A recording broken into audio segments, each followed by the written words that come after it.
sama orang Arab nggak bisa, jadi ikuti orang aja. Terus waktu belanja-belanja gitu. Belanja-belanja itu ikutin orang, kita kata orang belanja segini bayar, kita ikutin bayar.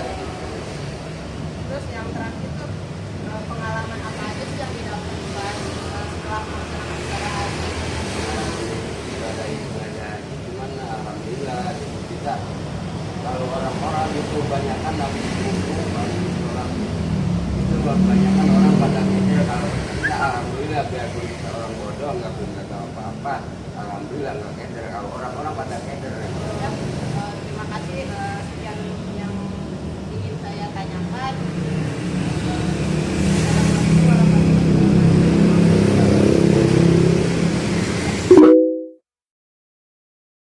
Assalamualaikum warahmatullahi wabarakatuh. Sebelumnya, perkenalkan nama saya Indri Amelia, mahasiswi UIN Sunan Gunung Jati Bandung, jurusan Manajemen Haji dan Umroh. Di sini saya ingin mewawancarai Ibu selaku pembimbing haji atau umroh. Sebelumnya, boleh Ibu memperkenalkan diri terlebih dahulu? Waalaikumsalam. Ya, saya dengan Windy Cynthia Vandini. Saya alhamdulillah telah menjadi pembimbing haji di sini selama kurang lebih 3 tahun. Baik, langsung saja ke pertanyaan pertama. Pentingkah bahasa Arab dalam pelaksanaan ibadah haji atau umroh? Baik, untuk pertanyaan seberapa pentingkah bahasa Arab di dalam pelaksanaan ibadah haji dan umroh, sebenarnya jika konteksnya pertanyaannya adalah untuk beribadah, jelas mungkin saya rasa tidak terlalu penting, karena toh dalam peribadatan haji dan umroh pun menguasai atau memahami bahasa Arab tidak ada di dalam masuk rukun haji atau umroh, tidak masuk ke dalam syarat syah, tidak termasuk ke dalam sunnah segala macam gitu. Jadi mungkin disitulah saya bisa menyimpulkan bahwa tidak terlalu penting. Untuk pertanyaan kedua, haruskah seorang pembimbing haji atau umroh menguasai atau bisa bahasa Arab? Lalu alasannya mengapa? Jika pertanyaannya harus, mungkin menurut saya pribadi sebagai ya saya sudah pernah menjadi tour leader atau membawa jemaah gitu ya. Saya rasa tidak terlalu harus, tapi itu akan menjadi nilai lebih dan mungkin juga akan memudahkan para pembimbing haji dan umroh dalam mengelola jemaahnya atau dalam berkomunikasi. Dan sedangkan mungkin nanti ketika dalam proses pembimbingan terhadap jemaah atau mungkin eh, kita bersangkut pautnya dengan jemaah, tentu itu tidak terlalu penting karena kita kan jemaah kita kan kita satu bahasa gitu, bahasa Indonesia. Kecuali mungkin dalam nanti kita apabila ada birokrasi dengan orang-orang Arab, dengan muasasah atau dengan misalkan dengan eh, pegawai-pegawai imigrasi yang di sana, dan tentunya kita akan para pembimbing pasti akan berhubungan dengan mereka, terutama para muasasah-muasasah yang itu pasti penting. Jadi mungkin pendapat saya tidak terlalu mengharuskan, hanya mungkin jika seorang pembimbing bisa atau memahami bahasa Arab itu akan menjadi nilai plus, dan saya yakin itu akan memudahkan dia apabila dia berhubungan dengan orang atau native speaker dari Arabnya gitu. Baik, saya lanjutkan ke pertanyaan ketiga tentang bagaimana cara berkomunikasi dengan orang-orang selain orang Arab dan Indonesia ketika di Mekah atau Madinah.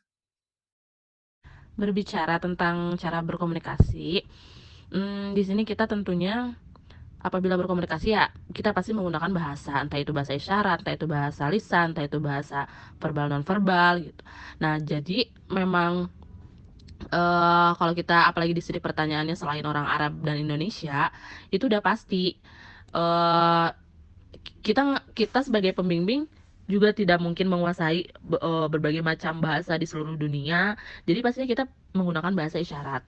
Atau kadang saya sendiri saya menggunakan bahasa Indonesia, atau misalkan saya berkomunikasi dengan orang India, mereka menggunakan bahasa India. Tapi biasanya kalau misalkan dengan khusus para jemaah yang misalkan mereka menggunakan bahasa keduanya itu bahasa Inggris, ya kita coba berbicara bahasa Inggris. Tapi kalau misalkan mereka memang tidak bisa bahasa Inggris, bahasa Arab juga tidak bisa gitu ya, pasti kita pakai bahasa isyarat.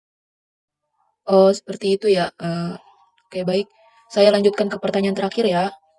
Pertanyaannya yaitu tentang apakah ada orang Arab yang tidak menggunakan bahasa Arab ketika berbicara atau berkomunikasi? Tentu banyak banget ya. Jadi di sana kalau kita misalkan komunikasi dengan orang Arab, terutama apabila misalkan biasanya tuh pembimbing itu bertemu atau berkomunikasi dengan orang Arab itu para muassasah gitu, kebanyakan mereka juga udah pada bisa jago bahasa Inggris, atau misalkan mereka juga memahami kita karena kita kan jemaah terbesar juga ya sedunia gitu. Jadi merupakan jemaah yang banyak juga. Jadi mereka juga paham bahasa Indonesia gitu untuk golongan-golongan tertentu.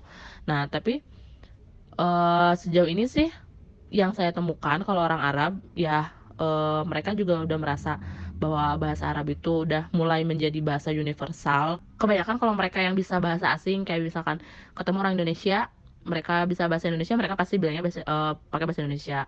Atau misalkan mereka bisa bahasa Inggris, mereka pakai bahasa Inggris. Biasanya orang-orang Arab yang menggunakan bahasa Inggris itu pegawai-pegawai hotel atau petugas-petugas imigrasi. Mereka biasanya ngobrol sama kitanya karena kita tahu dari Indonesia, atau itu biasanya pakai bahasa Inggris gitu, atau mungkin mereka pakai bahasa Arab yang dicampur sama bahasa Indonesia, karena kebanyakan para petugas-petugas yang udah menangani haji dan umroh itu petugas yang sudah mau menangani jemaah-jemaah Indonesia gitu. Jadi mereka udah setidaknya tahulah atau hafalah bahasa-bahasa Indonesia sedikit yang sering dipakai, misalkan bahasa-bahasa istilah Indonesia yang sering digunakan di bandara, atau misalkan yang sering digunakan di hotel gitu. Jadi ya sering nemu yang nggak pakai bahasa Arab juga gitu. Kebanyakannya orang-orang yang kalau bisa dibilang sih yang berpendidikan ya, yang well educated, itu biasanya mereka pada bisa bahasa Inggris. Assalamualaikum warahmatullahi wabarakatuh. في هذه المناسبة سوف أنقل نتائج المقابلة التي أجريتها. من نتائج مقابلتي مع السيد حجي إنكي الذي غادر للحج عام 2003 إلى 2004. قال إن الحجاج لم يحصلوا على رأس مال أو لم يتم تعليمهم اللغة العربية أولا، لكن الحجاج كانوا يتلقون فقط قراءة تتعلق بتنفيذ مناسك الحج. عندما يكون الحجاج في شبه الجزيرة العربية فإنهم لا يتواصلون مع العرب، إنهم يعتمدون فقط على الدليل في أي حال، بما في ذلك عند التصوف. أما بالنسبة لتجربة سيد حجي إنكي عندما غادر للحج فقد التقى في كثير من الأحيان بالحجاج الذين تهوى، لكن قدر الله هو نفسه لا يضيع في الحج. من نتائج مقابلتي مع السيدة هندي كمرشدة للحج والعمرة. اللغة العربية في تنفيذ الحج والعمرة ليست مهمة للغاية لأنها غير مدرجة في أركان أو سنة الحج والعمرة.